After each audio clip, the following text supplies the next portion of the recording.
Now, I may be wrong here, but I reckon GB News is near enough finished. Now, I've had my suspicions about GB News for quite some time.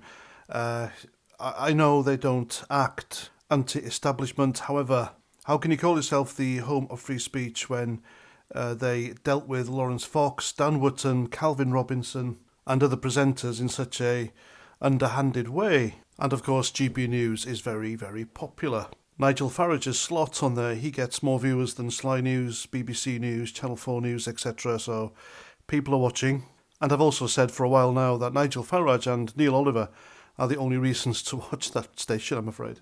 The rest of them, according to Lawrence Fox and Calvin Robinson and even Dan Wootton, are establishment stooges, so make of that what you will. Now, apparently, again, according to the same sources, GB News was in a bit of a pickle, so it had no choice really than to conform with Ofcom. It really wanted to join that liberal elite mainstream media club, and presenters did toe the establishment line. It was quite obvious. I'm quite surprised they've got Nigel Farage back, quite frankly, and even though he's successful, Neil Oliver, however, well, they've edited his slot to high heaven. The guy was saying the wrong things, and Ofcom didn't like that, of course, so because GB News wanted to join that club, they had to, hide him in the background. And then, of course, there's Tommy Robinson. I don't understand people on mainstream media who demonise him, slag him off, and yet won't have him on to defend himself. You can hear them when people call in or other guests say something about someone else who isn't there, and the presenters will say, well, you can't say that, they're not here to defend themselves, you know. The same applies to Tommy Robinson. And also, I don't know if anyone's noticed, but if you're on X, then the GB News account, it heavily promotes electric cars, even producing false facts to make it seem like everyone's buying electric cars and dumping fossil fuel vehicles, for example. And yes, GB News is doing the job of the BBC, Sly News, Channel 4 News, etc., by talking about things which they don't. Their presence was heavy at the farmers' protest yesterday. I saw them all. The lovely Bev Turner, Nigel Farage was there, even Patrick Christys, he was there as well. And I know this because obviously I was there and I didn't see any of the other broadcasters there whatsoever. I thought this was a big deal. I thought it was newsworthy, and yet the mainstream media didn't even bother. Now, if this was a Free Plasticine pro-Hamas march all packed up in their taxis along Whitehall blocking Downing Street, then you can bet your bottom dollar they'd be there 24/7.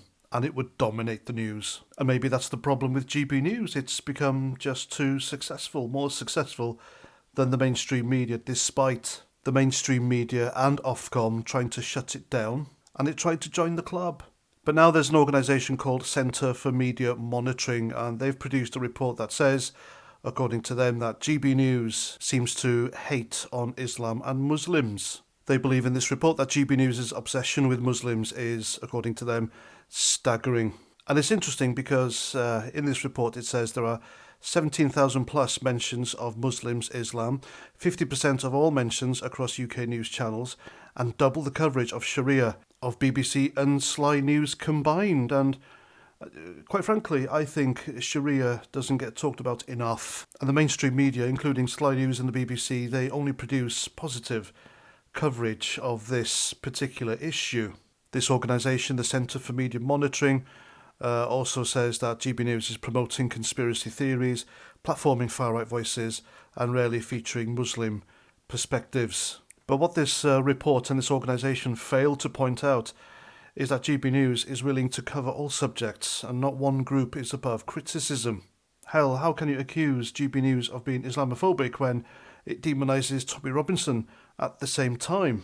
GB News also had the audacity or the bollocks to cover the grooming gang scandal when the mainstream media hardly touched it, or, in some cases, suggesting that the victims are to blame and it's all their own fault. I mean, my goodness. So yeah, because of this report and this Centre for Media Monitoring, obviously just monitoring the right channels, of course. Never mind that the BBC, Channel 4 and Sly News all produce misinformation and political bias, but, you know, it's okay when they do it. But now you've got Labour and Liberal MPs all writing letters and demanding action taken against GB News. So don't expect GB News to be around for much longer unless it strictly toes the establishment and Ofcom line, which it might do if it still wants to be a member of that exclusive liberal mainstream media elite club. And there we go. I'm Paz49. Thanks for watching, and until the next time, Roger Trout.